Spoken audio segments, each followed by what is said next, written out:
My daughter-in-law forced me to sweep the sidewalk. Stop pretending you're the lady of the house. Do something useful for once. I stayed silent. I swallowed my tears and kept sweeping. But just then, I heard an engine cut out. My son had arrived without warning. And when he saw me, with the broom in my hand and my eyes full of tears, he froze. There are moments in life that break you in two. Moments where the world stops, and you realize something is broken forever.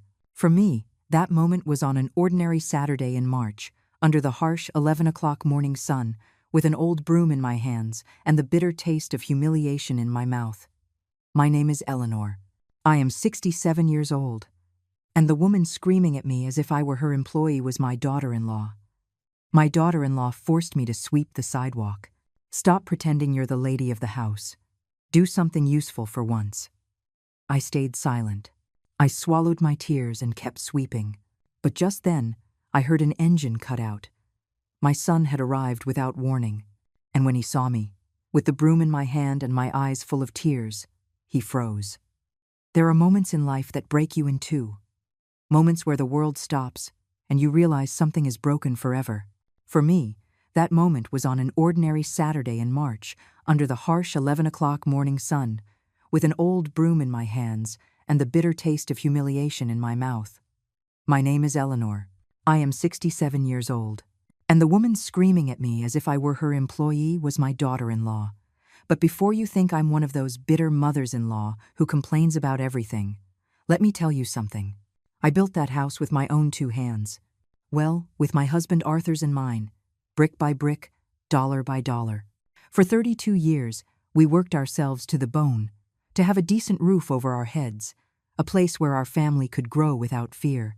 That morning, as the bristles of the broom scraped the concrete sidewalk, I felt like every sweep was erasing a piece of me. The neighbors were watching from their windows. Mrs. Helen, from the corner, was shaking her head. Young Paige, who always greeted me with such warmth, had tears in her eyes. And Chloe, my daughter-in-law, was standing on the porch of my own house with her arms crossed, watching me like a warden. Faster, Eleanor. My friends are coming at 2, and I don't want them to see this place looking like a dump. Every word was a slap. But the worst part wasn't what she said. It was that I was letting it happen. How did I get here?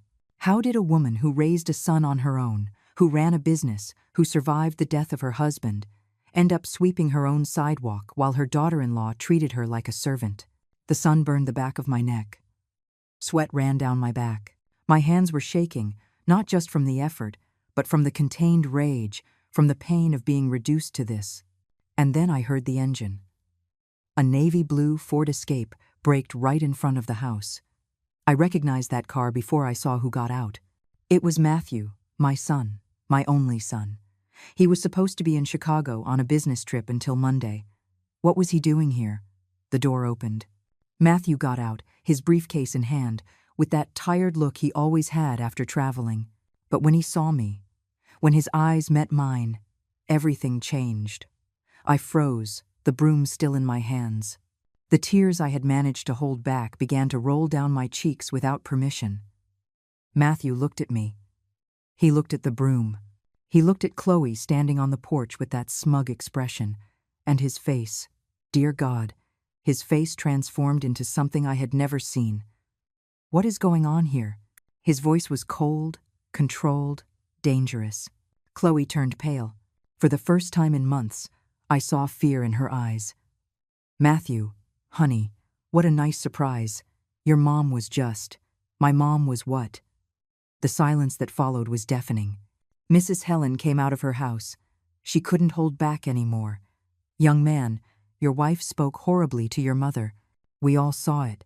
She put her to work sweeping the sidewalk like she was. She couldn't finish the sentence. Matthew's briefcase fell to the ground with a thud. He walked into the house without another word. I followed him, my legs trembling, not knowing what would happen. Chloe came up behind us, already trying to explain, to smooth things over, to lie. My son stopped in the middle of the living room, the room I had decorated with so much love. But something was different. He noticed it too. He turned slowly, looking at every corner. His eyes were searching for something. Mom, His voice cracked. "Where are the pictures of my dad?"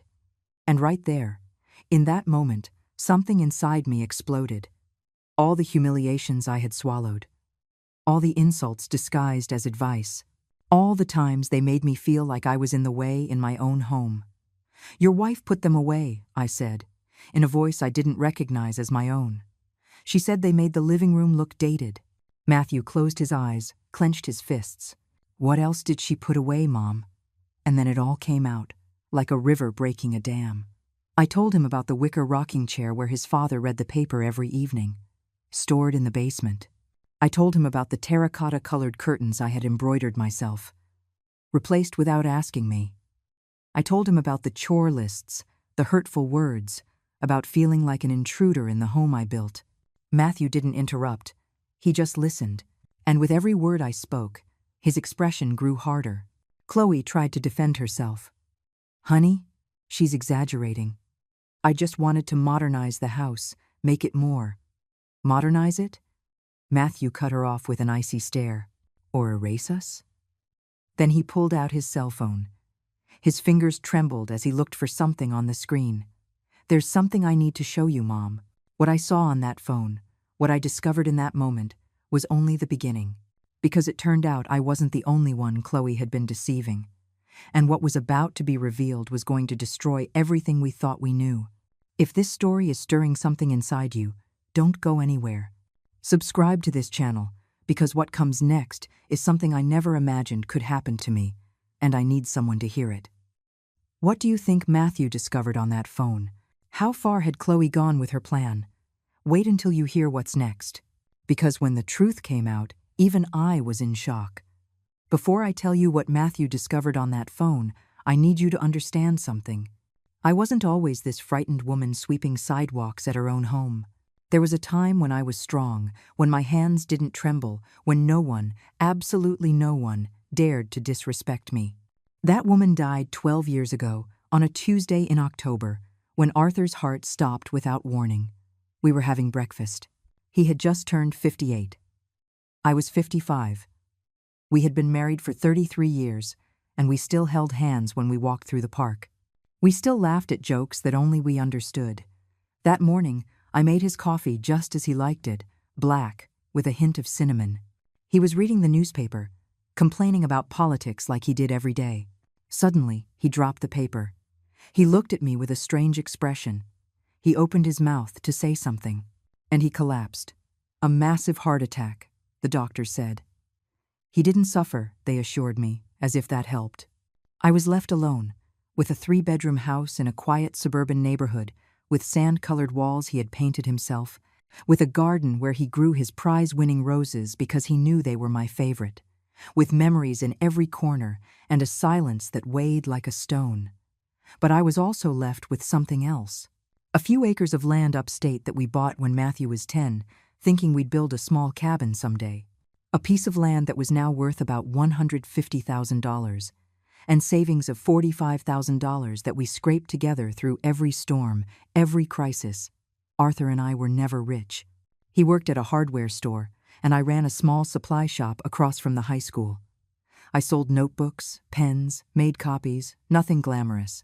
But it was honest. It was ours. When Arthur died, many thought I would fall apart, that I'd sell everything and live off my son's charity. But no, I kept the shop going for 5 more years. I got up at 6 in the morning, opened at 7, tended to the students, the teachers, the neighborhood ladies who came in for copies of their recipes. I'd get home at 8 at night, make myself a chamomile tea, sit in the wicker rocking chair that had been Arthur's, and cry. But the next day, I'd get up and do it all over again. That's how it was for years. Matthew was grown by then, working for a logistics company in Chicago. He visited me every other week. I told him I was fine, not to worry, that his mom was strong. And I was. Or at least I thought so. The house. Oh, this house.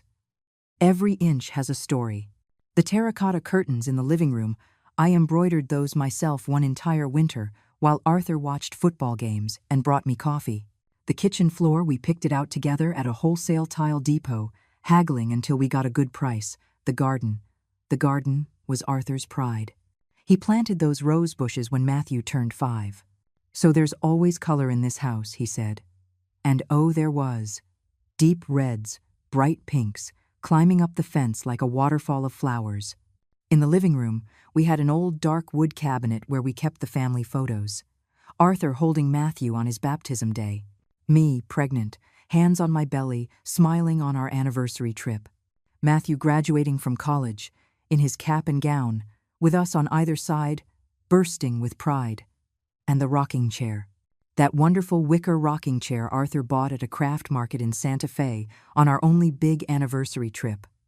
He would sit there every evening with the paper and his coffee, rocking slowly while he told me about his day. After he died, I would sit there, close my eyes, rock, and for a moment, just a brief instant, I'd feel like he was still with me. That house wasn't just walls and a roof. It was my entire life.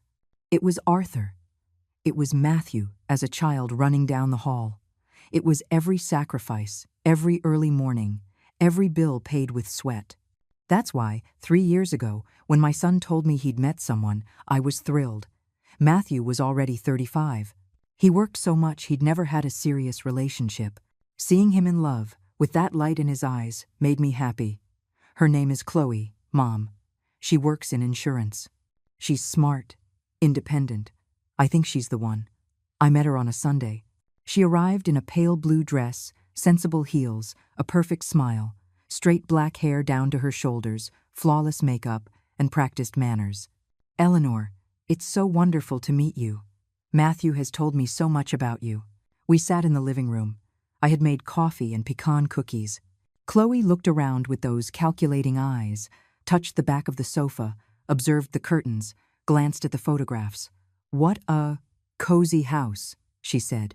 But there was something in her tone, something I couldn't decipher then. Matthew was happy, and I wanted to be happy for him, so I smiled and poured more coffee. While they were dating, Chloe was always polite, but there were comments. Small, subtle ones. Oh, Eleanor, do you still use embroidered tablecloths? I prefer minimalist ones. They're more modern. These photos are nice, but so many in one room make it look cluttered, don't you think? Eleanor, with all due respect, that rocking chair is really old. Haven't you thought about tossing it? I swallowed every comment. I didn't want to be the difficult mother-in-law, the one who ruins her son's happiness. They got married in a small ceremony. Chloe insisted on a minimalist garden setting, no flashy flowers. It's more elegant, she said. I kept quiet, even though I would have loved to see roses, like the ones in my garden. For the first 6 months, they lived in a rented condo downtown. It seemed like everything was fine. Until Chloe called me one day. Eleanor, I need to talk to you. Can I come over? She arrived alone. She sat in my living room. She took my hands with a warmth I now know was completely false. Eleanor, I'm worried about you. Living alone at your age is dangerous. What if you fall? What if something happens and no one is there to help you? Matthew and I have been talking. Why don't you come live with us? You deserve to be accompanied, to be cared for. We love you so much. Her words sounded beautiful, but when I analyze them now, I realize. She never said, "Come live in our home," she said, "with us," as if the house was already hers. I made the biggest mistake of my life. I said yes. I thought I was making the right decision. I thought I would be close to my son, that we would be a family. I didn't know I was handing my entire life over to the wrong person. The move was fast. Too fast. Chloe organized everything in less than 2 weeks. She hired a moving company. She packed my things without asking what I wanted to take and what I didn't. When I tried to protest, she smiled with that venomous sweetness I later learned to recognize. Oh, Eleanor, don't you worry about a thing. I'll take care of it. You just relax. Relax. As if uprooting an entire life is something you do without feeling anything.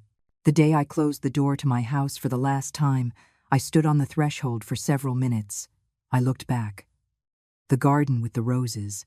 The living room window where I had watched life go by so many times. The green gate that Arthur painted the last summer we spent together. Are you sure about this, Mom? Matthew asked, carrying the last box. I wanted to tell him no. I wanted to scream that I felt like my soul was being ripped out, but I saw the happiness in his eyes. I saw how Chloe hugged him, how she whispered something in his ear that made him smile. Yes, son. I'm sure. A lie. The first of many I would swallow. Matthew and Chloe's house was modern. White walls, minimalist furniture, everything in shades of gray and beige. Cold, impersonal, like a magazine photo where no one actually lives. Welcome to your new home, Eleanor, Chloe said, opening her arms in a theatrical gesture. They gave me the back bedroom, the smallest one, the one that faced the utility area, where you could hear the neighbors' washing machines and the constant barking of a dog that never shut up. It's the quietest one, Chloe justified. The street noise won't bother you here. My furniture didn't fit. The bed Arthur and I had shared for over 30 years didn't match the aesthetic. It ended up in a cousin's storage unit. The wicker rocking chair ended up in the junk room. My embroidered curtains were replaced with gray vertical blinds. It's just that old things collect dust, Eleanor. And at your age, you need more hygienic spaces. My age. That phrase became the excuse for everything. The first few days were confusing. Chloe seemed attentive. She made me tea. She asked if I needed anything. But there were unspoken rules I was discovering the hard way. I couldn't move anything. Everything has its place, Eleanor.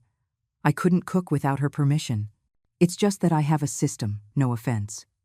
I couldn't invite my friends over. Let me know well in advance so I can have the house presentable. I couldn't sit in the living room if she had visitors.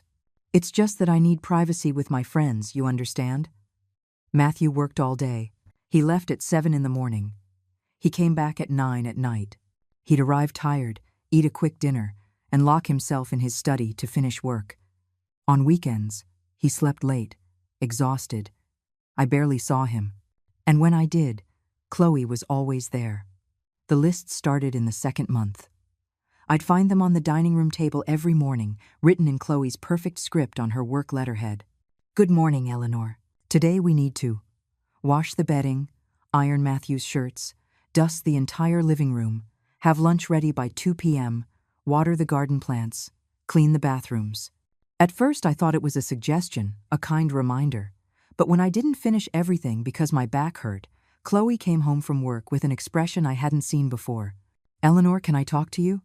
I sat down, already sensing what was coming. Look, I understand you're used to your own pace. But things work differently here. Matthew and I work all day. We earn the money that keeps this house running. Well, you're here all day. Don't you think it's fair that you collaborate? Collaborate. What a nice word for work without pay in a house that isn't yours. It's just that my back was hurting, Chloe. I'm 67 years old and, oh, Eleanor, my mother is 70 and she doesn't stop. It's a matter of attitude. That comparison became constant. Her mother, who was younger than me but more active. Her mother, who cooked better. Her mother, who didn't complain. I started completing the lists, not because I wanted to, but because the atmosphere became unbearable when I didn't. Chloe didn't yell. She didn't have to. Her silence was worse. Her sighs.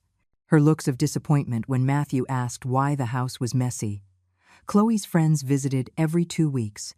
Women her age, elegant, with designer bags and loud laughs. I would hide in my room when they arrived. But one day, I heard my name. And your mother-in-law? Oh, girl, don't even get me started. She's one of those old-school mothers-in-law, you know? Thinks everything should be like it was in her day. Laughter. So what do you do with her? Well, I have her here. I gave her a roof, food. But this whole feeling like she's the owner thing. No, good for you, girl. You have to set boundaries from the beginning. I stood frozen behind my bedroom door. My heart was pounding so hard I thought they would hear it. She gave me a roof? That night, I couldn't sleep. I sat on the edge of my narrow bed, in that room that smelled like damp, and I thought about my house. My house, which was still there, with the roses and the memories of Arthur. What was I doing here? But then I thought of Matthew, of not causing him problems, of not being the difficult mother-in-law who ruins marriages. So I swallowed the pain. Again. And I kept sweeping, washing, cooking, disappearing, a little more each day. I understand now that you don't lose your place all at once. You lose it bit by bit. In every comment you let slide. In every humiliation you swallow. In every time you prioritize peace over your dignity. And by the time you want to react, it's already too late. There's a difference between being a guest and being a prisoner. It took me 6 months to understand that. It all started with small things. So small they seemed insignificant. So subtle that when I tried to explain them to Matthew, I just sounded like I was exaggerating. One day I came back from the store and found my favorite quilt was gone. It was a hand-knitted quilt my mother gave me when I got married. A deep wine color with embroidered yellow flowers. I had treasured it for 40 years. "Chloe, have you seen my quilt?" "Oh, Eleanor, that thing was falling apart. I put it in a bag to donate. It just didn't look good anymore, you understand?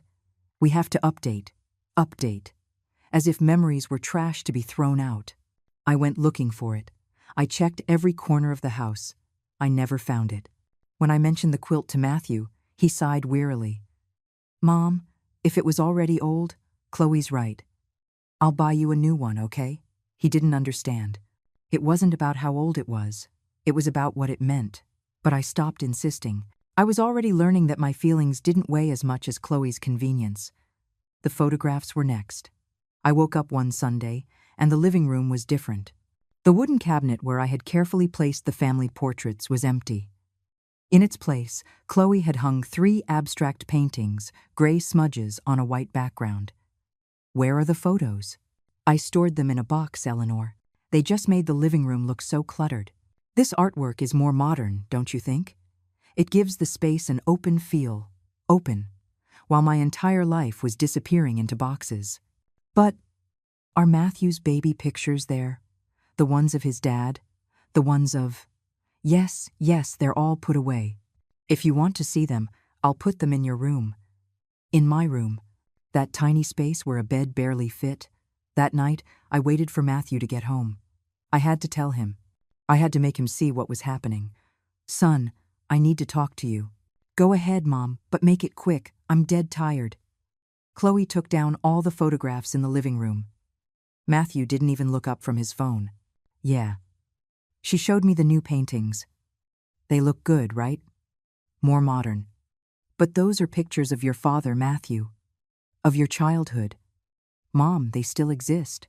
They're just not in the living room. It's not a big deal. It's not a big deal."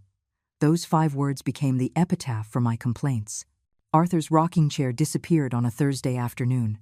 I got back from taking Mrs. Helen to the doctor, and it was gone from the porch where I had placed it. And the rocker? That. I sent it to be reupholstered, Eleanor. It was awful, all the paint peeling. They'll bring it back in 2 weeks, good as new. 2 weeks passed, then 4, then 2 months. "Chloe, has the rocking chair arrived yet?" "Oh, I forgot to ask the upholsterer. I'll do it later." She never did, and I never saw that rocker again. Years later, I learned she had sold it at a flea market for $50. The rocker where Arthur sat every evening. The only piece of him I had left. $50. But at that moment, I still didn't know how far she was capable of going. The changes sped up. Chloe redecorated the entire house in less than 3 months. The peach-colored walls were painted light gray. The floral curtains I had hung were replaced by white roller blinds. The embroidered cushions vanished. The landscape paintings Matthew and I bought on a trip to New England were replaced with black and white photos of European buildings. The house became unrecognizable, cold, empty, like a dentist's office. And I became invisible. When Chloe's friends visited, she would parade them through the house, showing off every change. I did this. It was horrible before, you can't imagine. So outdated. But you see, with good taste, you can transform any space. I would listen from the kitchen, washing the dishes they dirtied, making the coffee they drank, cleaning the crumbs they left. One of her friends came into the kitchen for more sugar. "Oh, and who are you?" I froze. They had been in the house for 2 hours and didn't even know I existed. I'm Matthew's mother." "Oh, it's so great to have help around the house, isn't it?" Help. She mistook me for the housekeeper. And Chloe, who heard from the living room, didn't correct her. The chore lists grew. They weren't just household tasks anymore. Now they included specific schedules. 7 o'clock a.m. Prepare breakfast. 8 o'clock a.m. Do laundry. 10 o'clock a.m. Mop the entire house. 12 o'clock p.m. Go to the supermarket. Grocery list attached. 2 o'clock p.m. Lunch ready. 4 o'clock p.m. Ironing. 6 o'clock p.m. Prepare dinner. 8 o'clock p.m. Wash dishes. My entire day programmed. No room for me. No time to breathe. When I dared to say I needed a day to go to the doctor because my knees hurt, Chloe sighed dramatically. Oh, Eleanor, that's the exact day some of Matthew's clients are coming for dinner. I need the house to be spotless and for you to make your famous pot roast. Can you go to the doctor another day? It wasn't a question. It was an order disguised as a request. I canceled the doctor's appointment. Matthew started coming home later and later. We ate dinner in silence, the three of us. He checked his phone. Chloe talked about her day, her sales, her achievements. I chewed slowly, trying not to make noise, not to be in the way. Doesn't the house look amazing now, honey? Chloe would ask. Yeah, it's great, Matthew would reply, without looking up. Your mom helped me a lot today. She cooked a delicious meal. Helped, as if it were a favor and not my daily obligation. One night, while I was washing dishes, I heard Chloe talking on the phone with her sister, Lauren. No, don't worry. I've got everything under control. The old lady does whatever I tell her. It was a bit of a struggle at first. You know how they are. They think they're still in charge. But she understands how things work here now. I dried my trembling hands. I walked out of the kitchen and straight to my room. I sat on the bed and looked around. That tiny space, without my things, without my memories, without anything to remind me who I had been. How had I let it get to this point? At what moment did I stop being Eleanor, the owner of her own life, and become the mother-in-law, the one who obeys in silence? I went to bed that night with a weight on my chest. I didn't know the worst was yet to come, that what I had lived through so far was just the prologue, because Chloe didn't just want to control my day-to-day, she wanted to erase me completely. They say emotional abuse is like boiling water. The temperature rises slowly, degree by degree, until by the time you realize it, you're already burned. The day I stopped being a person and became a piece of furniture was a Tuesday in November. Chloe organized a dinner party for her work colleagues. 8 elegant, perfumed women with impeccable nails and practiced laughs. I spent the entire day cooking. Lasagna from scratch, a huge salad, garlic bread, and a cheesecake, because Chloe insisted the store-bought ones taste like plastic. I got up at 6 in the morning. At 7 o'clock at night, when the guests started to arrive, I was still in the kitchen. My hands smelled like garlic. My back ached. My feet were swollen inside my old shoes. Eleanor, when you serve, be discreet. And please put on a clean apron. The one you have on is stained. I served the dinner like a ghost. I'd go in, leave the plates, go out. The women didn't even look at me. They talked about sales, commissions, trips to Cancun they were planning. Chloe shined. She was the perfect hostess. She smiled, joked, filled wine glasses. Chloe, your house is beautiful. And this food. Chef's kiss. Thanks, girls. You know how much I love to cook. Oh. I froze behind the kitchen door. She loves to cook? I had spent 11 hours in that kitchen. My hands were red from washing. My blouse smelled like fried oil. And she was taking the credit as if it were nothing. When they finished dinner, one of her friends got up to use the restroom and passed by the kitchen. She saw me washing the mountain of dirty dishes. Hey, what do you charge per event? It took me a second to understand what she was asking. I'm sorry? What do you charge? I'm looking for someone for a baby shower. You cook really well. I don't. I'm Matthew's mother. Her expression changed. Discomfort. Secondhand embarrassment. Oh, I'm sorry. It's just, I thought. She didn't finish the sentence. She hurried back to the living room. I stood there, my hands submerged in soapy water, wondering at what point I had become so insignificant that people confused me with the hired help. There was nothing wrong with working in a home. My Aunt Rose had been a housekeeper her whole life, and was the most dignified woman I knew. The problem wasn't the work. The problem was the invisibility. It was not existing as a person. It was that my own daughter-in-law allowed me to be mistaken and said nothing to correct it. From that night on, the dinners became frequent. Every 2 weeks, Chloe hosted gatherings. I cooked, I served, I cleaned. She received the compliments. Matthew was never at these dinners. He always had meetings, trips, deadlines. His absence became so normal that I stopped missing him. Or maybe I just got used to the abandonment. The chore lists weren't enough for Chloe anymore. Now she came with an imaginary stopwatch. Eleanor, that bathroom should have been done 20 minutes ago. What happened? It's just that the tile was I'm not interested. When something takes longer than necessary, it's because it's not being done right. Learn to organize yourself better. Organize. As if my 67 years and my aching knees were just excuses from a lazy person. I stopped eating with them. Not because Chloe directly told me to, but because the atmosphere was so tense it made my stomach clench. I ate in the kitchen, standing up, quickly. Whatever was left over from what I prepared for them. I lost 15 pounds in 4 months. "Mom, you look very thin," Matthew said one Sunday when he got a closer look at me. "I'm fine, son. Are you sure?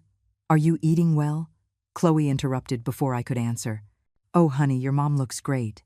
At our age, it's good to watch our weight. Right, Eleanor?" I nodded. Because I had already learned that contradicting Chloe in front of Matthew only caused more problems. Sundays were the worst.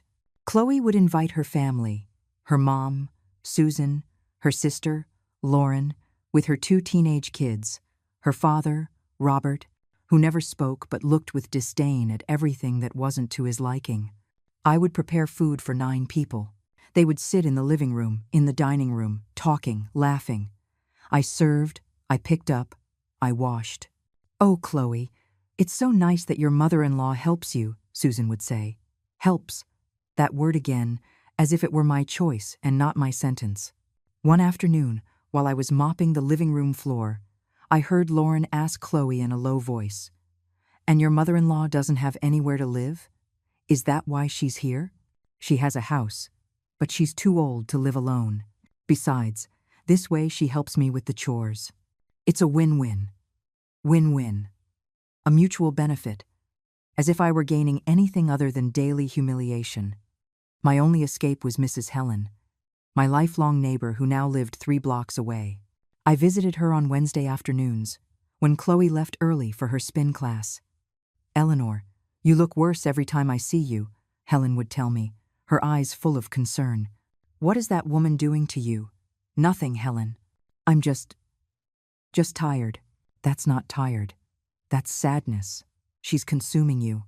Helen was right, but admitting it out loud meant accepting that I had made the worst mistake of my life. One night, looking through some papers in my room, I found the deed to my house. The house that was still mine. The one I had left, locked up, waiting for me. I ran my fingers over the document. Over my name written there. Eleanor Hayes. When had I stopped being that woman? When had I allowed myself to be reduced to the mother-in-law, the old lady, the help?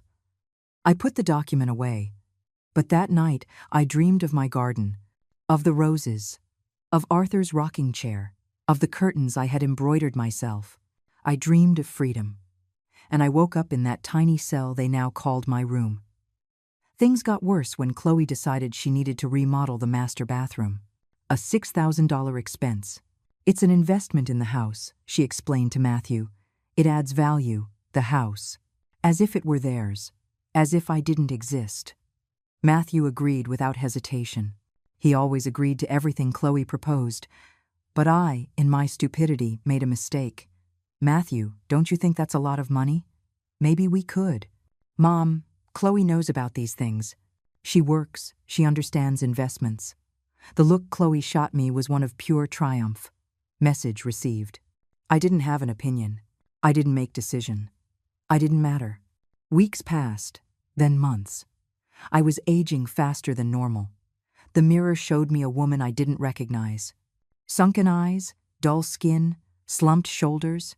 Where was the Eleanor who built a business? The one who raised a son alone? The one who survived losing the love of her life? That woman was dead. Or so I thought, until that Saturday in March. That cursed Saturday that changed everything. The day Chloe handed me a broom and told me to clean the sidewalk. And I, dear God, I obeyed. Sometimes you don't realize you're at the bottom of a well until you look up and see no light. And then you have two choices. Stay there or start climbing, even if it makes your hands bleed.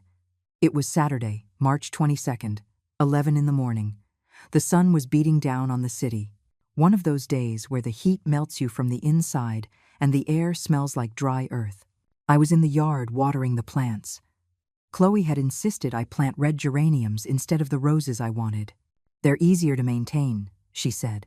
But the geraniums looked sad, as if they knew they didn't belong. I was focused on watering when I heard the door fly open. "Eleanor!" Chloe's shriek made me drop the hose. Water started flooding the grass. She came out with her arms crossed, scowling, dressed in neon pink athletic wear and brand new white sneakers. She had just gotten back from her spin class. "Did you see the disaster on the sidewalk?" I looked up. Sure enough, there were dry leaves piled up in front of the house. The wind from the night before had blown them from the neighbor's oak tree. "Yes, I'll clean them up in a minute." "In a minute? It's 11 o'clock. The neighbors are going to think we're pigs, that we don't take care of our things." Our. Always that damned word. "Chloe, let me finish watering and I'll—" "No, now." She went into the house and came back with the old broom. She threw it at me. Literally tossed it in my direction. The handle hit me in the arm. "Stop acting like you're the lady of the house." She stood in front of me, taller, younger, more powerful. "Do something useful for once." The words pierced me like knives. Useful. As if everything I had done for months didn't count. As if my entire life of work meant nothing. I felt tears burning my eyes, but I wasn't going to give her the satisfaction of seeing me cry. I took the broom. I went out to the street and started sweeping. The sun burned the back of my neck. I hadn't put on a hat. I hadn't put on sunscreen. The white blouse I was wearing was sticking to my back with sweat. Sweep after sweep, the leaves gathered in a pile. My hands were shaking, not from exhaustion. From pure, contained rage. From humiliation. Chloe stood on the porch, watching me, arms crossed like a prison guard. "Faster! My friends are coming at 2, and I don't want them to see this place looking like a dump."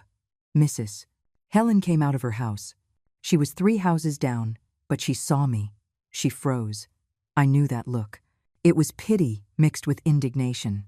Paige, the young woman who lived on the corner, was walking by with her baby in a stroller. She slowed down when she saw me. Her eyes widened with surprise, with sadness. "Good morning, Mrs. Eleanor," she murmured. I couldn't answer her. If I opened my mouth, I would break. Mr. Miller, the neighbor across the street, was watering his lawn. He turned off the water. He looked at me. He looked at Chloe. He shook his head and went inside. Everyone saw me.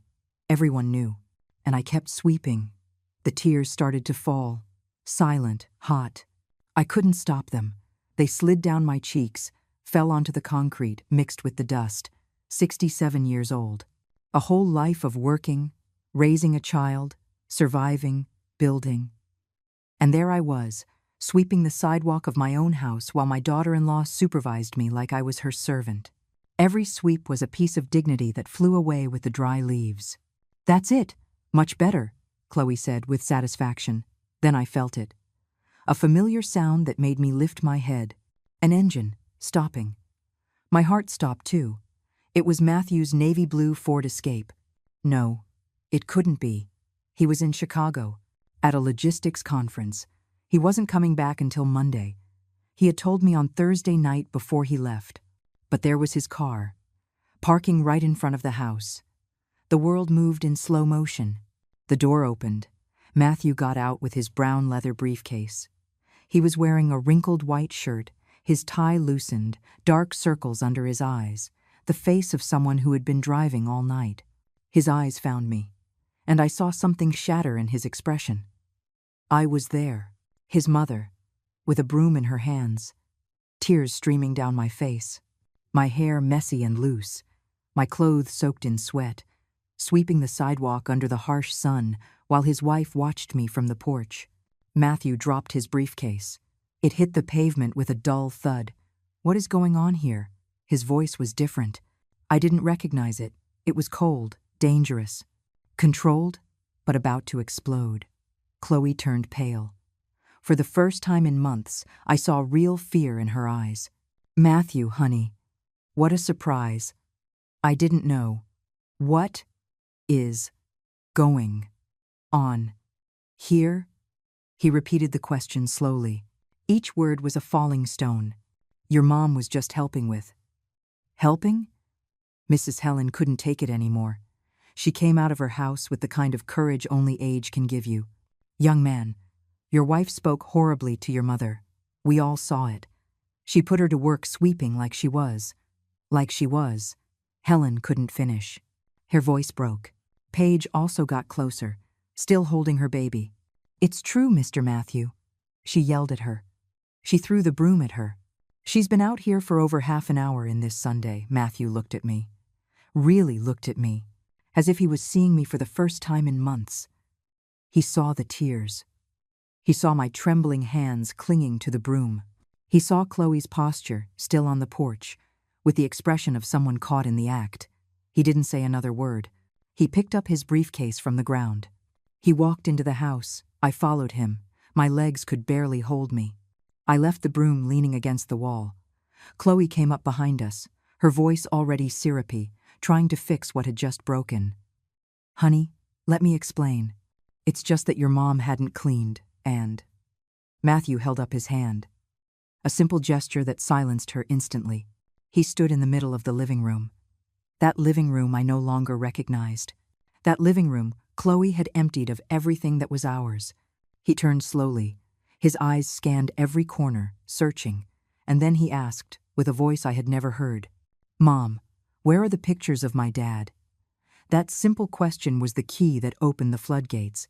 Everything I had held back, everything I had swallowed, everything I had endured in silence for months, came pouring out. "Your wife put them away," I said. And my voice wasn't the same either. She said they made the living room look dated. Matthew closed his eyes, clenched his fists. "What else did she put away, Mom?" And then I told him. Everything. Sometimes it takes someone seeing you at your absolute worst for you to finally dare to show the truth, because shared pain becomes lighter, or at least more visible.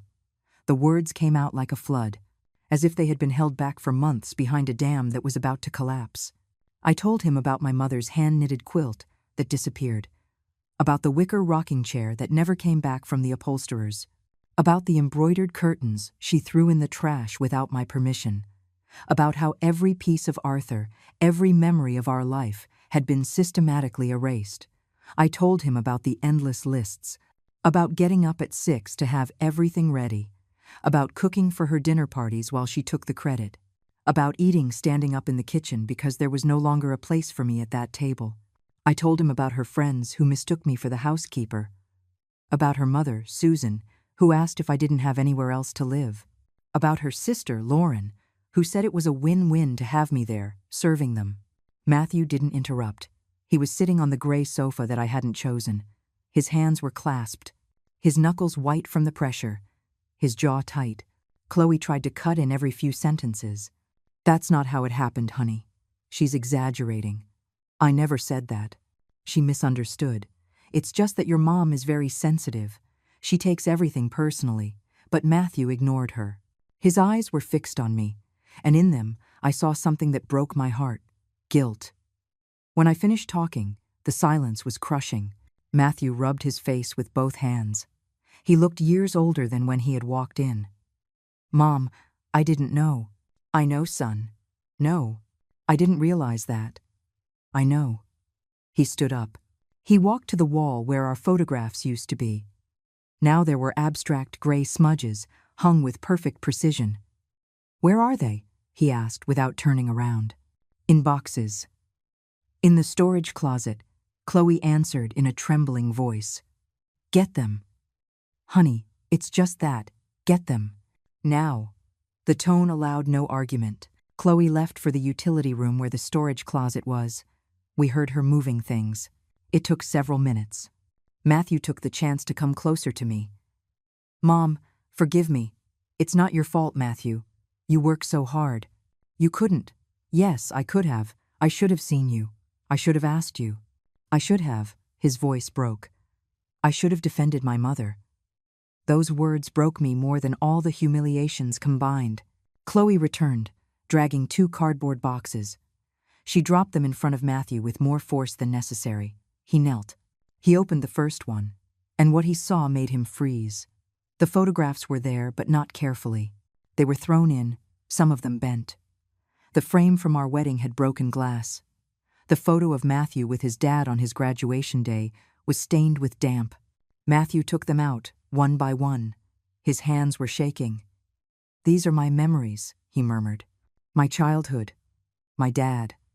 My family. They just took up so much space, honey, and they didn't match the… Match what, Chloe? Your gray smudge paintings? Your minimalist aesthetic that erased my entire history? It was the first time he had spoken to her like that. Chloe recoiled as if he had hit her. Matthew kept pulling things from the boxes. He found an olive green shawl that had belonged to Arthur's grandmother. He found a set of ceramic mugs we were given at our wedding. He found the rooster-shaped wall clock his dad bought in Santa Fe. Were you going to throw all this away? No, I just needed space for. For what? To put what? Chloe didn't answer. Matthew closed his eyes. He took a deep breath. When he opened them, he had made a decision. He pulled out his cell phone. Mom, there's something I need to show you. Something I found out 2 weeks ago. My legs started to shake again. The tone of his voice scared me. What is it, son? Sit down, please. I sat on the sofa. Matthew sat next to me. Chloe remained standing, pale as a sheet. A month ago, I started getting anonymous messages. He opened his photo gallery. He showed me screenshots, messages from an unknown number, and photographs. Many photographs. Chloe having lunch with a man at a fancy downtown restaurant. Chloe laughing, holding his hand. Chloe kissing him in a parking garage. Chloe going into a hotel with him. I felt the floor move beneath me. At first, I thought someone was trying to hurt us, Matthew continued in a mechanical voice. That they were edited photos, taken out of context. I deleted them. I didn't want to believe it. Matthew, I can explain. Chloe started. Shut up. I had never heard him speak like that. With such cold contempt. A week ago, my accountant called me. Mr. Wallace, the family lawyer. Do you remember him, Mom? I nodded. Mr. Wallace had handled Arthur's will. He was an honest, trustworthy man. He told me Chloe had come to his office with some documents. She wanted to add her name to the deed of your house. The world stopped. What? She brought forged papers. With your signature, Mom. Forged. Mr. Wallace noticed because he's known your signature for years. He handled your will, the house papers when Dad died. He knew immediately it was fake. I looked at Chloe. She was against the wall. Literally. That's not true. He's lying. Mr. Wallace showed me the documents. I have them right here. Matthew opened his briefcase. He took out a manila folder. Inside were copies of deeds, IDs, signatures, my signature, faked, poorly done, but similar enough to fool someone who didn't know it well. You were going to steal my house? The words came out of my mouth in a disbelieving whisper. Chloe didn't answer. Her eyes were looking for an escape that didn't exist. There's more, Matthew said. His jaw was trembling with rage. I checked the bank accounts. Yours, Mom. The ones you've managed since Dad died. My accounts? But I don't. I know you gave Chloe access, so she could help you with the utility payments when you moved in here. It was true. Chloe had convinced me it was just easier that way. That she could handle paying the light, water, and phone bills from her banking app. In the last 8 months, there have been transfers from your account to an account I don't recognize. Deposits of $1,000 every month. Sometimes more. I did the math in my head. My heart sped up. That's more than $9,000. $9,000 exactly, plus another $12,000 in a large transfer in December. She told you it was for a safe investment, right? I remembered that day. Chloe, so excited, explaining an investment fund that paid 8% monthly returns. It sounded too good to be true, but she insisted.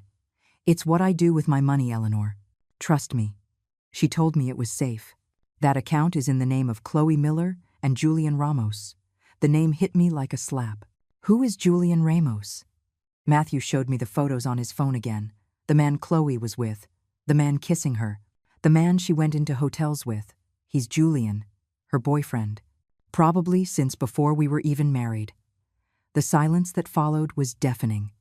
I looked at Chloe. I was looking for denial, shock, anything to indicate Matthew was wrong. But what I saw was defeat. And then something in me changed. The sadness turned into fury. Pure, burning, righteous fury. All of this, all of what you did to me, was to rob me? Chloe lifted her chin. A final, pathetic attempt at false dignity. "You don't need all that money. You don't have anyone else." I don't have anyone." I stood up. "I don't have anyone?" My voice echoed in that empty room. In that house, she had turned into a mausoleum. "I have my son. I have my house. I have my dignity. Or at least I did before you stripped it away from me, piece by piece."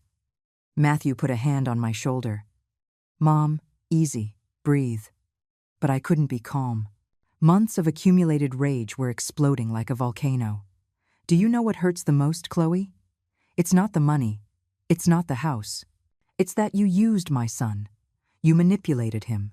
You blinded him. And you almost destroyed the only thing I had left."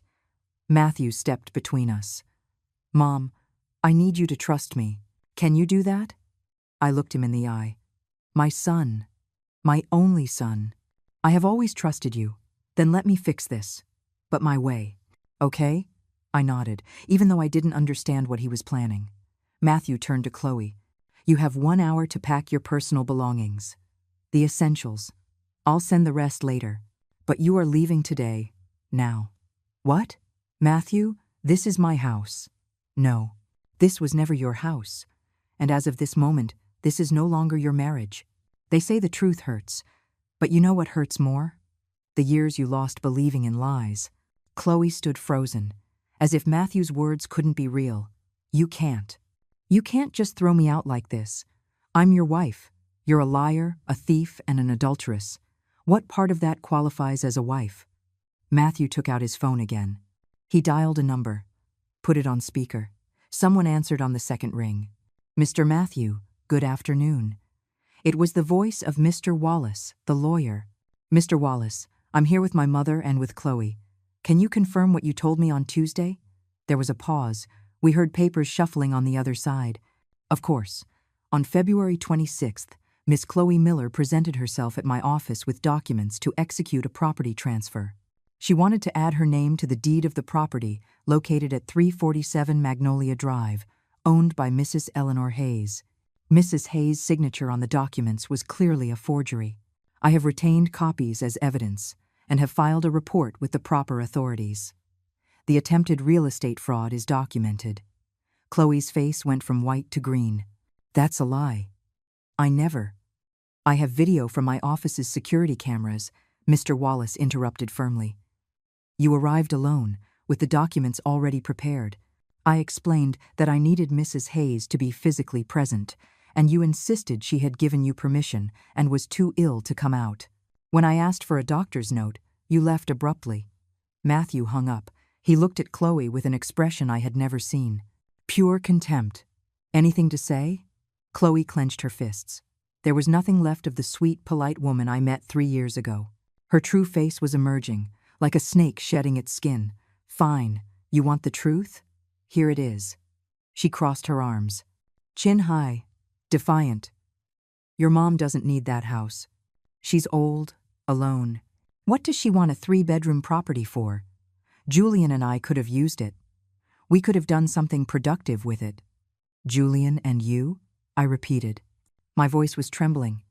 "Yes, Julian. My real partner. The man I love. Not like this." She pointed at Matthew with disdain. "This boring workaholic who only talks about logistics and numbers." Matthew didn't even blink. but I saw his hands clench into fists. "Since when?" he asked in a controlled voice. "Does it matter?" "Since before we were married, if you must know. Julian and I have been together for 5 years. But he doesn't have money. You do. Or, well, your family does." She gestured at me. "That house in Willow Creek is easily worth $500,000. The land upstate, another $150. The savings, the investments.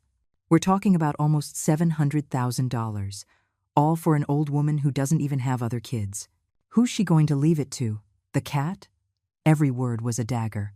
But, strangely, they didn't hurt me anymore, because I finally saw with perfect clarity who this woman was. "So this was all for money," I said. It wasn't a question. Obviously. Why else would I marry someone like Matthew? For love? Please. Love doesn't pay the bills. It doesn't buy you the car you want. It doesn't take you to Miami 3 times a year. Matthew was still motionless. But something dark crossed his gaze. "The $21,000 you transferred from my mom's account. Where are they?" Chloe smiled. A cruel smile that chilled my blood. "In a joint account with Julian. We were going to use it for a down payment on a condo in Miami. But your little busybody lawyer friend ruined everything." "And the money for the bathroom remodel? The $6,000. We used that too." "Well, 4,000. The other 2 actually went to the bathroom. I'm not that bad." She said it with venomous sarcasm. I didn't recognize this person. How had I lived under the same roof with her for months without seeing what she really was? Matthew took a deep breath. He pulled another document from his briefcase. "You signed a prenup when we got married, remember?" For the first time, I saw real fear in Chloe's eyes. "That's not valid," my lawyer said. "Your lawyer was wrong. The agreement states that in the event of proven infidelity or financial fraud, you are entitled to no community property. 0. Nothing. You can't prove infidelity with a few pictures." "Pictures?" "Chloe, I have videos. WhatsApp messages that Mr. Wallace recovered from your phone when you left it in his office. Complete conversations with Julian where you talk about the plan. Where you laugh about my mother. Where you plan to sell the properties." Matthew slid his phone across the table toward her. On the screen, a WhatsApp conversation. "Chloe, Feb. 14, 10:23 p.m. It's almost done, baby." The old lady already signed the bank papers. "She doesn't read anything she signs, lol, Julian." "Feb. 14, 10:25 p.m. And the son?" "Chloe, Feb. 14, 10:26 p.m. Even easier. He comes home so tired he doesn't even ask questions. Plus, he thinks I'm a saint." "Julian, Feb. 14, 10:28 p.m. How much longer?" "Chloe, Feb. 14, 10:30 p.m. 2 months, max. As soon as we have the house in my name, I'm leaving him. We sell everything. We're off to Miami. With $700,000, we can live like royalty." I felt sick. Literally. I had to sit down before I fell. This is. I couldn't find the words. "This is attempted fraud, theft, forgery, and adultery," Matthew said mechanically. "And it's all documented, recorded, with dates, times, and witnesses." Chloe tried to grab the phone, but Matthew pulled it back. "Don't even try. It's all backed up. In the cloud. With my lawyer. With Mr. Wallace. With the police." "The police?" "I filed a formal police report on Thursday. That's why I came back from Chicago early. I wasn't at a conference. I was at the district attorney's office. Filing evidence. Requesting a restraining order. Making sure you can never get near my mother again." The silence that followed was absolute. Chloe finally understood that she had lost. Everything. "You have 1 hour," Matthew repeated. "Pack your clothes, your personal items, no furniture, no electronics, nothing that isn't yours, and get out. And where am I supposed to go? Not my problem. Call Julian. Call your mother. Call whoever you want. But you're leaving." Chloe looked at me then, and in her eyes, I saw something surprising. A plea.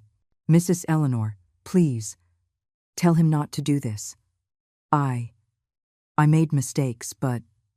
Mistakes? The word came out of my mouth like venom. You call months of humiliation mistakes? Stealing my money? Trying to take my house?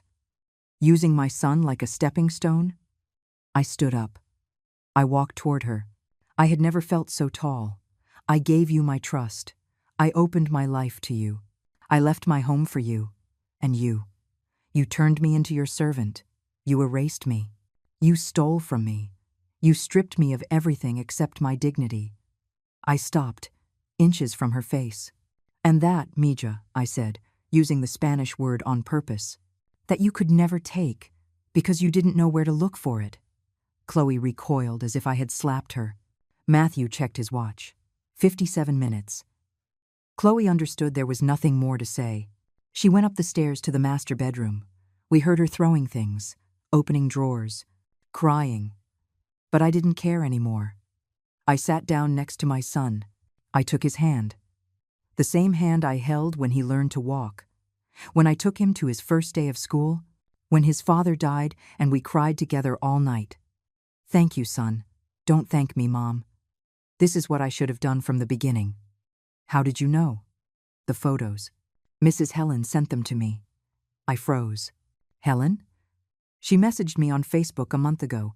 Told me she had to talk to me. She told me everything. How Chloe treated you. How she saw you looking worse and worse. She even sent me pictures of you cleaning, cooking, serving. I didn't believe her at first. I thought she was exaggerating. But then I started to investigate. And I found everything else. Mrs. Helen, my neighbor, my friend, the one who never abandoned me. She hired a private investigator with her own money, Matthew continued. He followed Chloe for 3 weeks, got the pictures with Julian, documented every outing, every lie. He handed it all to me in a manila envelope last Tuesday. The tears were rolling down my cheeks, but they were different now. They were tears of relief, of gratitude. I have something to tell you, too, Mom. Matthew's tone changed. He got serious. What is it, son? Your house. The one in Willow Creek.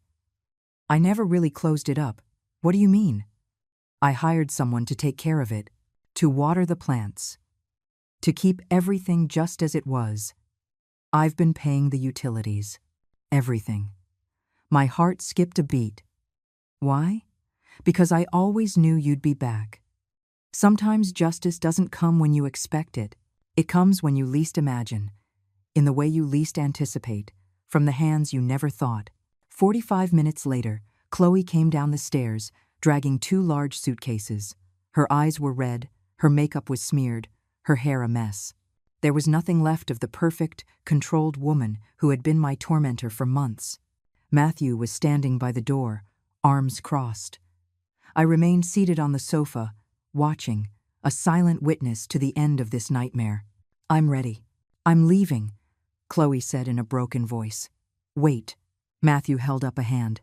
Before you go, there's one more thing. He pulled a new folder from his briefcase. He opened it on the coffee table. These are the divorce papers. They're already prepared, signed by me. All they need is your signature. Chloe turned even paler. Already? So fast? My lawyer drafted them on Wednesday, as soon as we confirmed all the fraud. You can sign them now, or you can wait for a process server to deliver them to your new address.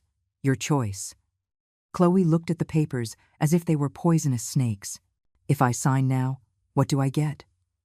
Matthew let out a dry, humorless laugh. What do you get? Nothing. Absolutely nothing. I already explained that. The prenup makes it very clear. But we were married for 3 years. There must be something. There was. And you stole it. The $21,000 from my mother. That could have been yours if you had been honest. If you had been a good wife, a good daughter-in-law. But you chose to be a thief. Matthew's words were like sentences. Cold. Final. Chloe looked for my gaze. One last time. Mrs. Eleanor, if you drop the charges, I can pay the money back, a little at a time. I swear No. My voice sounded firmer than I felt inside. There are no deals, no negotiations. You made your choice. Now live with the consequences. I stood up. I walked toward her slowly. This time, I wasn't shaking.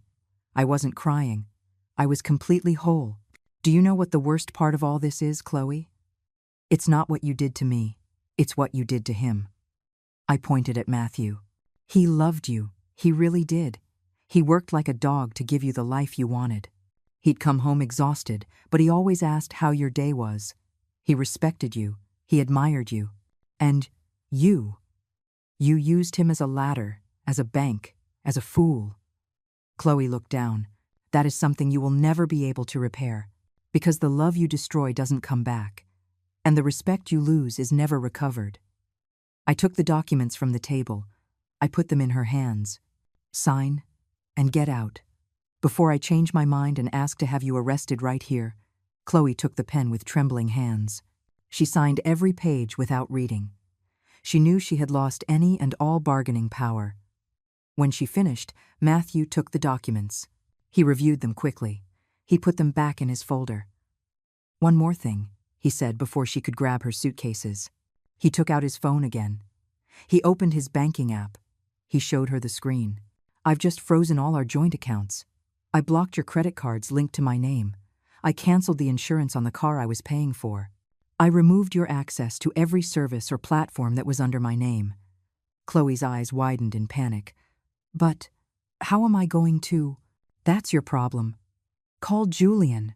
I'm sure he'll help you with all that true love you two have. The sarcasm in his voice was as sharp as a razor.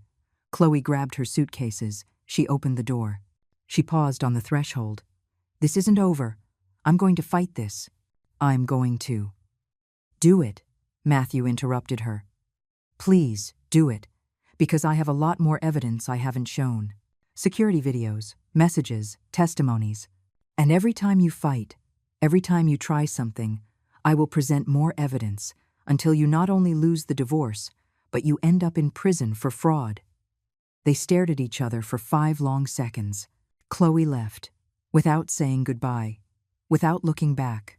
We heard her footsteps fading down the sidewalk, the sound of the suitcases rolling on the pavement, the sound of a car starting. And then, silence. Matthew closed the door. He leaned against it. He closed his eyes. And then, he crumbled. He didn't cry, but his entire body was shaking. 3 years of marriage, of illusions, of plans for the future, all destroyed in a single afternoon. I went to him. I hugged him. Like when he was a little boy and fell in the park. Like when he cried on my shoulder the day we buried his father. It's over, son. It's over. How did I not see it, Mom? How was I so blind? Because you loved. And love trusts. It's not your fault. We stayed like that for several minutes, mother and son, survivors of the same storm. When he finally pulled away, his eyes were red, but his expression was different, determined. Mom, I need to talk to you. Tell me. Your house in Willow Creek is ready. You can go back whenever you want. Today, if you like. But, he paused. But first, we need to do something. Something I should have done from the beginning. What is it? Protect you. For real. Legally. So that no one can ever do to you what Chloe did. He pulled more documents from his briefcase. This man had come prepared for war. We're going to secure your properties.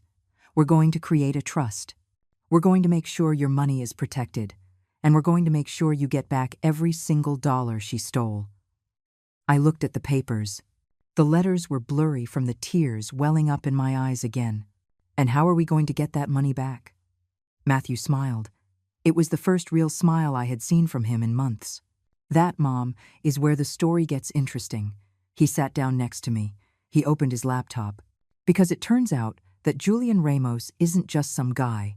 And what I found out about him is going to make Chloe wish she'd never met him. Justice isn't always fast. But when it arrives prepared, when it comes with evidence, when it comes with the truth, it is relentless. Matthew turned the laptop toward me. On the screen was a photograph of Julian Ramos. 38 years old, according to the document. Black hair slicked back, a salesman's smile, a navy blue suit. Julian Ramos, Matthew began, sells luxury cars, or at least, That's what his Facebook profile says. And what's so special about him? That it's a lie. It's all a lie. Matthew opened another tab, an official document from the DA's office. Julian has a record. Fraud in 2019. Scammed 3 elderly women in Texas. Promised them real estate investments. Got between $15,000 and $30,000 from each of them. Disappeared with the money. A chill ran down my spine. He served 2 years in prison. Got out in 2022. And ever since, he's been running the same scheme, only more sophisticated. More sophisticated how? He doesn't work alone now. He uses women as bait. Attractive women who marry or get involved with men who have elderly mothers with property. The woman gains the family's trust, identifies the assets, and together they execute the fraud. The horror of what I was hearing left me speechless. Chloe isn't the first one, Mom. She's the fourth. The fourth? Matthew nodded. I found 3 other women. Same pattern. They get married, live with the family for months, get access to bank accounts and documents, attempt transfers or forgeries, and when they're discovered, they disappear. Julian always stays in the shadows. Did the others file charges? One did. The other 2 were ashamed. They didn't want their families to know they'd been scammed. That's what Julian counts on. The fear, the shame, the silence. Matthew closed the laptop. But we are not going to stay silent. What are you going to do? I already did it. I contacted the other victims. I shared all the evidence I have. They agreed to testify.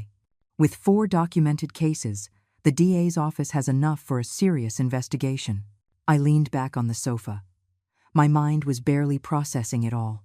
But there's more, Matthew continued. The account where Chloe deposited your money, we traced it. And it has $60,000 in it. I sat up straight. What? But she only stole $21,000 from me? Exactly. The rest is from the other victims. Julian and Chloe were pooling their money for their big escape. The condo in Miami. The life of luxury. All financed with stolen money. Can we get it back? We already are. My lawyer filed for an asset seizure. A judge froze the account on Friday. Neither Chloe nor Julian can touch that money. For the first time in months, I felt something like hope. And now? Now we wait. The legal process is slow, but with all the evidence we have, it's a sure thing. You're going to get your money back, Mom. With interest. Every dollar. Matthew took my hands. But that's not all. There's something else I want to do. He opened another folder. This one had different documents. I want us to go to the lawyer's office. Tomorrow. We need to legally secure your properties, so that no one, ever, can try to take them from you again. And how do we do that? An irrevocable trust. Your house and your land will be protected. Only you can access them. No one else. Not even me. I looked him in the eye. Not even you? Not even me, Mom. Because what I learned in all of this is that trust isn't enough. You need legal protection. Real, solid protection. The tears rolled down my cheeks again, but they were different now. They were tears of relief, of gratitude, of love. I also want you to go back to your house, Matthew said. To your house. Where your memories are. Where Dad is. Where your life is. And you? I'm going to stay here for now. I need to sell this place. Close this chapter. But I'll visit you every weekend. Like before. Like it should be. You don't want me to stay with you. Matthew shook his head. No, Mom. You deserve your space, your freedom, your peace. For months, I took all of that away from you without realizing it. It's time for you to get it back. He hugged me tightly, like he hadn't since he was a child. Forgive me for not seeing, for not listening, for not protecting you. That's enough, son. It's over. No, it's not. And I'm going to spend the rest of my life making it up to you. We stayed like that. Mother and son. Survivors. Outside, the sun was beginning to set. The golden light streamed through the windows of that house that was never mine, that I never wanted to be mine. And for the first time in months, I took a deep breath, because I knew that tomorrow I would wake up in my own bed, in my own house, surrounded by my memories. Because the nightmare was over. Or at least, I thought it was. Because what I would discover in the coming days would teach me that justice isn't just about getting back what was taken. It's about making sure they can never do it again. When you hit rock bottom, there are only two paths. Stay there or start climbing. And I had spent far too long in the dark. Part 11. The day of the family judgment. Monday morning, Matthew and I went to the lawyer's office. Mr. Wallace greeted us with a warm hug. He was a man in his 60s, with an impeccable gray suit and an honest gaze. He had been Arthur's friend for over 20 years. "Eleanor, I am so glad to see you looking well," he said with genuine warmth. "Thanks to you, Mr. Wallace. Matthew told me everything. I only did what was right. That woman tried to commit a crime right in front of me. I couldn't stay silent." We sat in his office. Mr. Wallace spread several documents across the mahogany desk. "These are the papers for the trust. Once signed, your properties are completely protected. No one will be able to sell, transfer, or mortgage them without your personal, physical authorization, not even with power of attorney. And if something happens to me?" I asked. "The trust designates Matthew as the sole beneficiary upon your passing, but as long as you are living, only you decide." I signed every document. With every signature, I felt like I was reclaiming pieces of myself, my autonomy, my power. "Now, about the stolen money," Mr. Wallace continued. "The account is frozen, but we need to act quickly because Chloe and Julian are going to try to move it." "How do you know?" Matthew asked. "Because they already tried. On Saturday night, Julian attempted an international wire transfer to an account in Panama. The bank blocked it automatically because of the court order. That made them nervous. Is that good for us? It's excellent, because it proves intent to hide assets. That makes the charges more severe." Mr. Wallace took out another envelope. This one was thicker. "Furthermore, I have something else. The other 3 victims have agreed to join a class action lawsuit. With all 4 cases together, we're talking about fraud totaling over $85,000. The figure left me breathless. Julian did that to other families? To 3 others that we've found. There are probably more who haven't dared to come forward." Matthew clenched his fists. "That man deserves to be in prison, and he will be. The DA's office has already issued an arrest warrant. It's a matter of days." We left the lawyer's office with a strange feeling. It was relief mixed with something else. With power, with control, reclaimed. "What's next, son?" I asked as we walked to the parking garage. "Now, we go to your house." "To my house?" "Yes, it's time for you to go home." The drive to Willow Creek was quiet. I looked out the window, watching the familiar streets go by. The park where Matthew used to play as a child. The bakery where Arthur bought pastries every Sunday. The supply shop that had been mine. When we turned onto Magnolia Drive, my heart began to beat faster, and then I saw it. My house. The sand-colored walls. The green gate. And the roses. Dear God, the roses were more beautiful than ever. They had grown, covering almost the entire front fence in a cascade of red and pink. "I hired Mr. Miller to take care of them," Matthew explained. "He watered them every few days, gave them fertilizer." I got out of the car, my legs shaking. I walked to the gate. Matthew handed me the keys. My keys. The ones I had left behind months ago. I opened the door slowly. The smell hit me first. Of home?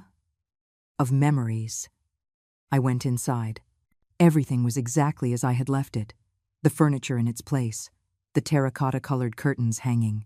The photographs on the wall. And there, on the porch by the garden, was the wicker rocking chair. How? I couldn't finish the question. "I found it," Matthew said. "Chloe sold it at a flea market. I paid the man who bought it $200. I told him it was my dad's. He understood. I walked toward the rocking chair. I ran my fingers over the woven wicker. I sat down. And I rocked. Just as Arthur used to do every evening. The tears rolled down my cheeks. But I didn't stop them. "Welcome home, Mom," Matthew whispered. We spent the rest of the day dusting, opening windows, letting the fresh air in. Matthew brought in the boxes with the photographs Chloe had hidden. We hung them up again, one by one. Arthur at our wedding. Matthew as a baby. our family, complete. At sunset, Matthew made coffee. We sat on the porch, watching the roses sway in the breeze. "Mom, there's something I haven't told you." His tone alerted me. "What is it?" "Chloe called me today. 3 times. What did she want?" "To apologize. To beg me to drop the charges. She says Julian manipulated her. That she's a victim too. Do you believe her?" Matthew shook his head slowly. "I don't know. Maybe it's true. Maybe Julian did manipulate her. But that doesn't erase what she did to you. What she did to us. What did you tell her? That it was too late. That the wheels of justice are already in motion." I rocked in silence, digesting it all. "Do you think I did the right thing?" Matthew asked in a small voice. I looked at him. My son. My only son. The good man I had raised. "Yes. Because this isn't about revenge. It's about justice. It's about her understanding that actions have consequences." Matthew nodded. "Tomorrow we have a meeting at the DA's office. They're going to file the formal charges. Will you? Do you want me to go?" "I need you to go. I need you to see how this ends. Then I'll go."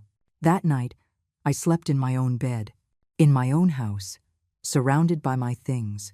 And for the first time in months, I rested. Justice doesn't always come in the way you expect. But when it comes with truth, with evidence, and with witnesses, it is inevitable. The district attorney's office was a gray, imposing building. Matthew and I arrived at 9 in the morning on Tuesday. In the waiting room, the other 3 victims were already there. A woman in her 70s, thin, with white hair in a bun. Her name was Teresa. Another, about 65, heavy-set, with thick glasses. Her name was Blanca. And the third, Araceli, 72, with a cane and a firm gaze. We recognized each other immediately, not from having met, but because we shared the same wound. "You too?" Teresa asked when I sat next to her. "Me too. They stole $18,000 from me," Blanca said in a trembling voice. "My life savings. For my granddaughter's college fund. $25,000 from me," Teresa added. "It was for my hip surgery. Now I can't walk right." Araceli tapped the floor with her cane. $20,000 from me. My husband's life insurance. The only thing he left me when he died. Every story was a dagger. Every number represented destroyed dreams, ignored needs, betrayed trust. "And you?" Araceli asked me. $21,000, my savings. What my husband and I saved over 30 years. We sat in silence. 4 elderly women, 4 deceived families, over $80,000 stolen. The door opened. A young prosecutor came out, holding folders. Mrs. Eleanor Hayes, Mrs. Teresa Morales, Mrs. Blanca Ramirez, and Mrs. Araceli Soto. We all nodded. "I'm the assistant district attorney handling your case. Please, come in." We entered a conference room. There was a long table with plastic chairs. In the corner, a video camera was recording. "First of all, I want to thank you for coming. I know this isn't easy," the prosecutor began. "We have sufficient evidence to prosecute both Julian Ramos and the 4 women involved, including Chloe Miller." "Chloe too?" I asked, surprised. "Of course. She wasn't a victim. She was an accomplice. The evidence clearly shows that." The prosecutor laid out documents, photographs, printouts of messages. Julian and Chloe met 6 years ago at a sales seminar. They have worked together on at least 7 cases since then.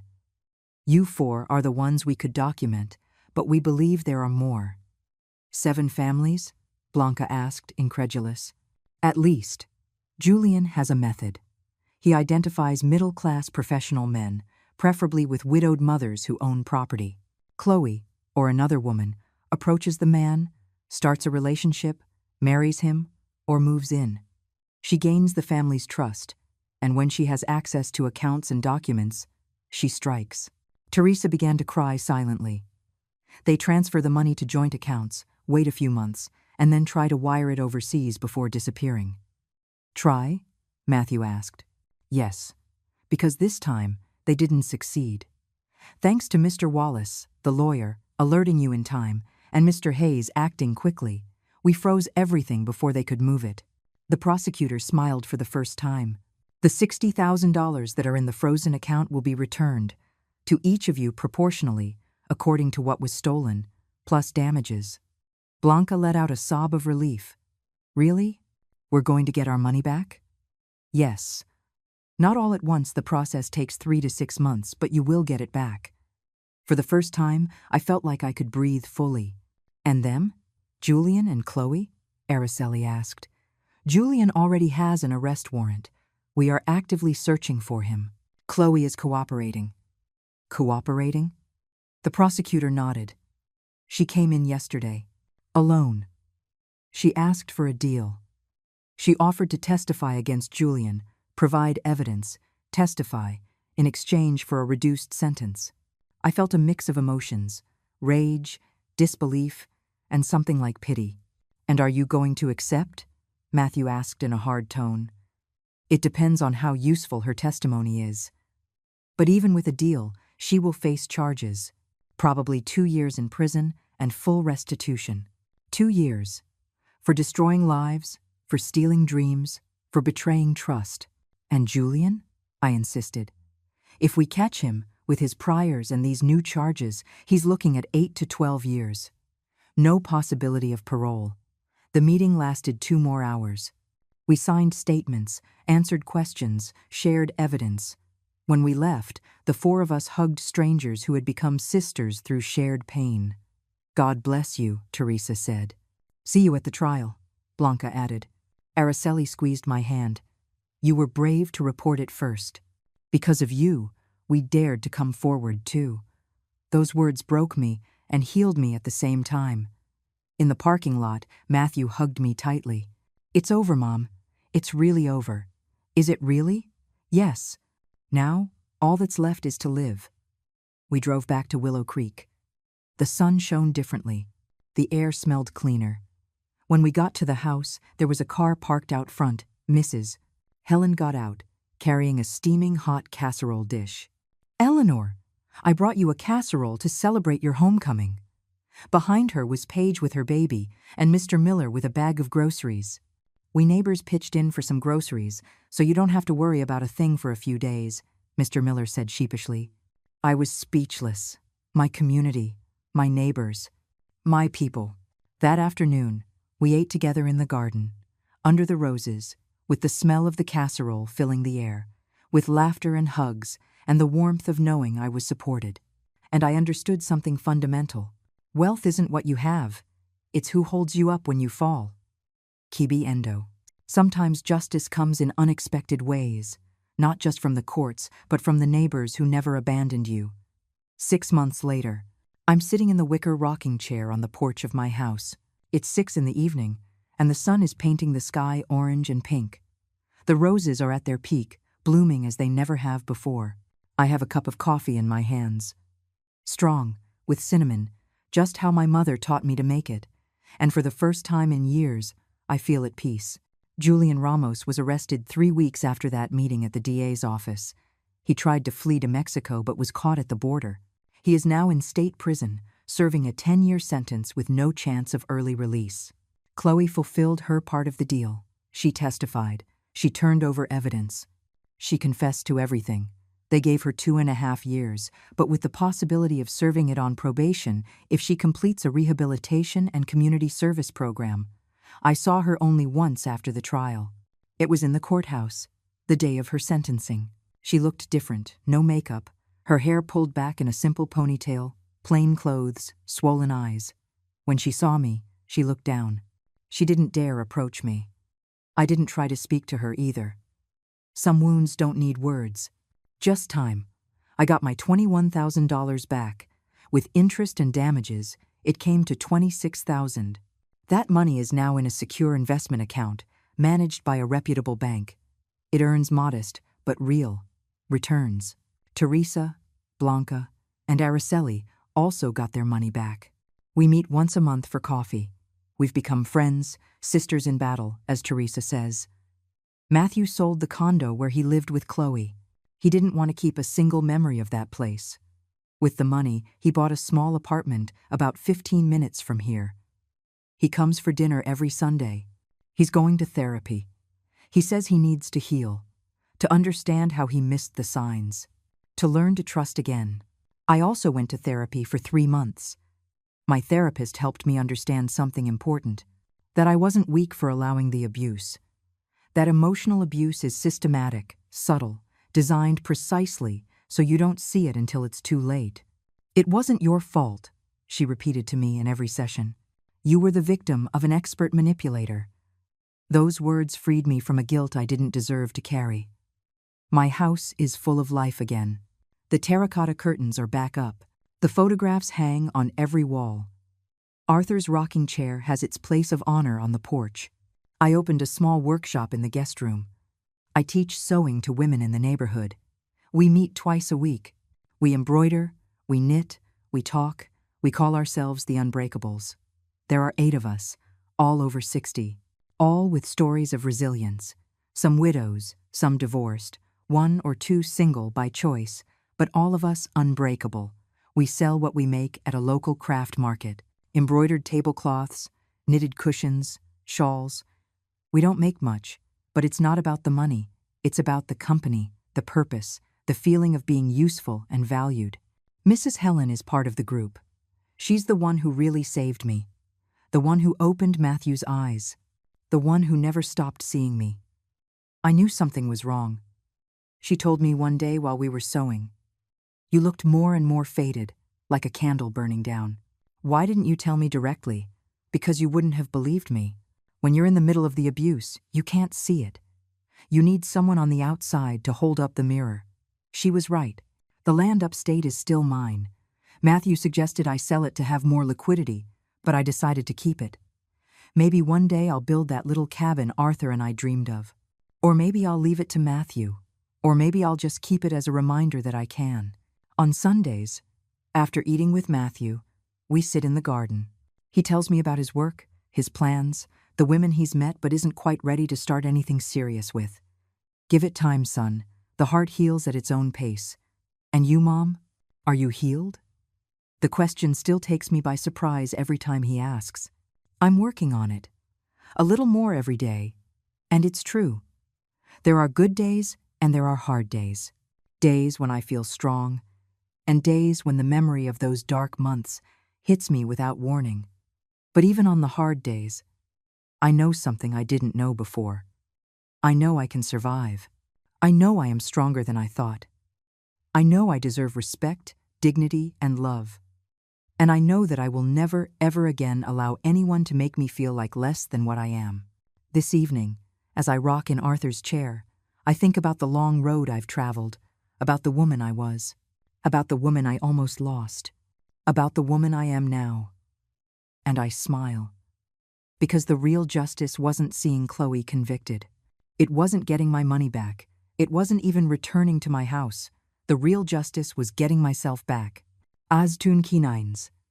Sometimes I think about that day with the broom, about the tears falling on the pavement, about the humiliation that broke me, but also woke me up. Because I learned one thing. It's never too late to defend what you've built. It's never too late to remind everyone who you are. And it's never, ever too late to sweep, but only the trash that doesn't belong to you. Dignity is not a gift. It's not up for negotiation. You don't beg for it. You defend it. And I, Eleanor Hayes, at 67 years old, finally learned to defend mine. Finn, if this story touched something in your heart, if it made you reflect on dignity, respect, and the courage to defend yourself, leave me your comment. Tell me where you're watching from.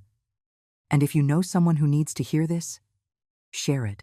Give it a like, subscribe to the channel, and hit the bell for more real-life stories that remind us it's never too late to take back what is ours. Because true wealth isn't what you possess. It's what you refuse to let anyone take from you. Subtitles by the Amara.org community.